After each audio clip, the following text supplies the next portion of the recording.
Welcome again. We're going to continue with wildcrafting. I want to say here that I've been wildcrafting plants for about 25 years. And for me, it's an integral part of herbal medicine. Now, not everybody who practices herbalism practices wildcrafting. Many people buy their own medicines. And buying some medicines is something I also do. I mean, I definitely take donations for the free clinic as opposed to making them. But as I said in the introduction, for me, it's a real synergy, a real combination between studying botany, practicing plant identification, and also being an herbalist. And part of that has been gathering my own plants for medicine. Now, it does save money in some ways, but in other ways, it takes a lot of time and effort to gather your own medicines. But for me, it just changes the whole floor plan of herbal medicine. Because if I was just buying stuff in bottles and giving it to people, for me, it would be much less interesting than at least making some of my medicines. And I like to make as many medicines as possible. And being a part of the plants, gathering the plants, going to where they grow as often as possible. So even if I don't make all my own medicines all the time, it's just for me, it really makes herbal medicine stand out from all other forms of medicine. It'd just be much less interesting to go to the lily plant in St. Louis and wildcraft stuff, little white pills off of conveyor belts. So it might be fun to pilfer in that way. I'm hoping nobody from Lily is watching this, but if Lily in California is watching this, hey Lily. So I'm going to talk about wildcrafting, but not in any kind of in a much smaller context, in the context of doing first aid. But I do want to cover some basic stuff. If you're going to gather your own plants for medicine, then you have to consider the ethical obligations you have to the land around you and to the people around you as well. I want to gather as many medicines as I can. And it's not always easy because some plants are more scarce. Some plants I don't get to go to where they live very often. And then when I get to them, so if I go to California to gather some form of ligusticum, California osha, and I travel all that way and I'm there, I'm probably going to go there for other things as well, but I get to California and there it is. And there's not a lot of it. You know, the temptation, of course, is to gather it. Here I am, right now, here's the right plant. But my obligation, or the way I feel about it, is I just can't gather it. There's not enough of this plant, no matter how far away I've come. So it's important to understand that if you start to wildcraft your own plants, that you take the plant's ability to reproduce and grow well into consideration. The easiest thing to wildcraft, as far as all of this is about, is weedy plants. So weeds has a very simple definition. A weed is a plant growing someplace where people don't want it. That's all it really means. So one person's weed is another person's dandelion green salad, right? If you want to gather plants and not have to think so much about all this other aspects of it, if you gather weedy plants, and generally weedy plants are plants that just come up spontaneously and all over the place, and you can't really hurt their populations, that's what I would suggest. So dandelions and burdocks and evening primrose and wild carrots and yellow docks.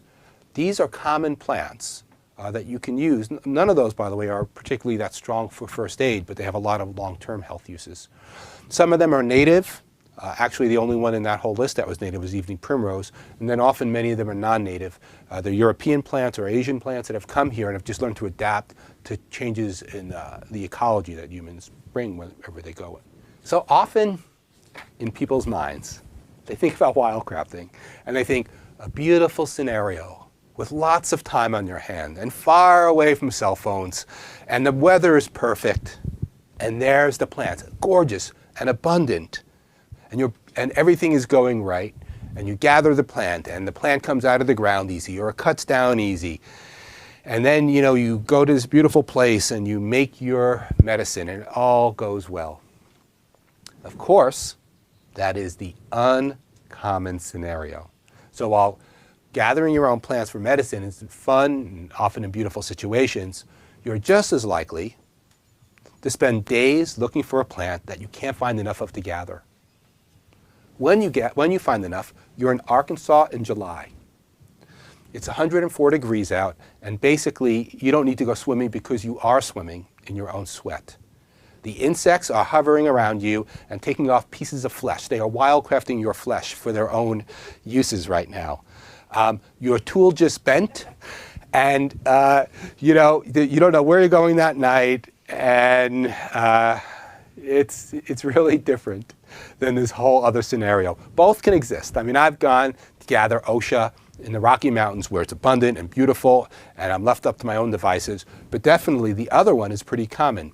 And one of the things about wildcrafting, if you do other things with your life, meaning jobs or responsibilities, is often you have a limited amount of time, which means you have to shrink. It's not a matter of finding the best spot that you can spend a week at. So I just want to say that if you're going to wildcraft, take into account, protective clothing, insect repellent. For me, insect repellent is protective clothing. I don't like to wear stuff on me. I like to just wear long sleeves and a hat and long pants. And definitely consider the weather might change. If you're in the Southwest desert, for instance, it might be 90 degrees, nice dry 90 degrees during the day. But at night, it might drop down to 40. And that severe weather change often leaves people really cold. And you might not have brought a warm enough sleeping bag. So be prepared for different circumstances. One other thing to always consider with wildcrafting is snacks. What happens is often you go to this beautiful place and everything's you got kind of everything down, and all of a sudden you're just hungry and you don't have enough to eat, which means you're going to have to leave that beautiful place. And also water. I'm somebody who's I don't drink freely from running water or any kind of brook or stream. I've treated way too many cases of endoparasites, things like Giardia, which we'll talk about later. So make sure you have plenty of good, clean drinking water, or make sure that you have filtering systems or a way to boil the water so that it's safe. So these are some of the considerations of wildcrafting, meaning it could be beautiful and easy, but it'll also be buggy, hot, cold, rainy, with you in a very small time frame in order to gather. I don't feel like I'm the best person at promoting everybody to go wildcrafting, but there is something beautiful, right? It's just you make your own medicines, and it's in the jar, and it doesn't go bad because it's a tincture, and you get home and you give it to people, and it's just so different than buying stuff, right? So I like buying stuff. If John would film around here, you see that there's plenty of stuff that I buy, so it's not anti-consumerist rant, but it is nice to be able to make some of our own stuff, and for me, making some of my own herbal medicines is really integral to being an herbalist, as many as possible. What I want to do now is just cover some basic wildcrafting considerations. And first, something I haven't done is a definition of wildcrafting. So wildcrafting means gathering plants. For me, it's a very broad definition. So wildcrafting means gathering things you didn't plant. I think it's that simple, right? Because I might be gathering it from a garden that's been left to go fallow. I might be gathering it from the cracks of a sidewalk if I needed to plant an emergency for a spit poultice. I might be gathering it in some beautiful place someplace. But wildcrafting to me basically means gathering plants that I didn't specifically grow to gather them. So I might be gathering the weeds for medicine in my garden. So that's a very broad range of wildcrafting. So some of those times you don't have to really worry about it. Like you can definitely gather plants, once again the weeds. We don't have a lot of considerations, ethical considerations. Gathering dandelions, they just do very well. They have 5 ways to reproduce. They constantly reproduce, and they're beautiful and they're abundant. Many other situations, though, you don't have nearly the option. So I want to talk somewhat about considerations while wildcrafting. So the first is, when you wildcraft from someplace, be considerate of the land you're gathering from as many perspectives as possible. So when you're gathering the plant, it's not just about human beings gathering plants. Animals live there. Toads might live there. Snakes might live there. But the important thing here, before I get carried away into a whole discussion on all the different reptiles and amphibians, is that places on Earth are not just about human beings. And so if you gather a plant and you think, well, it's okay, no humans come here, you might be digging out a fox den, right? You don't want to be digging out fox dens. Fox kits, baby foxes are just some of the cutest animals. Don't want to be disturbing them. So When you go someplace, just think, what is going to be altered when I leave here, and how do I leave it in as good a situation for as many things as possible when I leave here? About the plants themselves, I guess I would say that my livelihood is based on killing plants, right? And so for a lot of people, they talk about plants and having feelings and all that. I don't really know much about plant feelings as far as anthropomorphizing them and giving them human feelings, but I do want to be considerate of the plants, that they can have populations that continue to prosper. So that's my goal. So when I gather plants, so I've just talked about like the animal perspectives and animals, insects and other animals. And now from the plant perspective, when I leave there, will those plants continue to spread themselves? So it's not a matter of numbers. Often people use these numbers, like you can take 1 plant out of 5 or 10 plants out of 100 or whatever the number is. Those numbers are just BS. They don't really work well. What you have to do is you have to use some critical thinking. You have to go there and think, if I take these plants, and you have to know something about your ecology, if I take these plants, when I come back next year or 5 years later, will this still be a good, intact, reasonably intact ecological system? And the more intact the ecological system is, meaning the less human change the system is, the more considerate you have to be to the system. So I want to jump into a slightly different picture, which is don't gather from old growth. I'm looking at you in the eyes and I'm saying, don't gather from old growth. If it's a really intact system, and if human beings haven't changed it, don't be the first. No matter what you think you're gathering, let's go there and enjoy some beautiful old trees and some plants or whatever it looks like. But just leave old, intact ecosystems alone and maybe just take some photographs and spend some time in them. The opposite side, if you're gathering plants in an organic farm, so that's where the farms I gather from, you can't really change anything. The soil's tilled and tilled and tilled, and maybe amendments are added to it. But that's a very altered ecosystem, and so it's a very different situation than an older system. And then there's the in-betweens. So I don't gather if the system just seems like it's really old and just beautiful, and like anything I do can make it for the worse. But lots of systems are like second and third growth woods.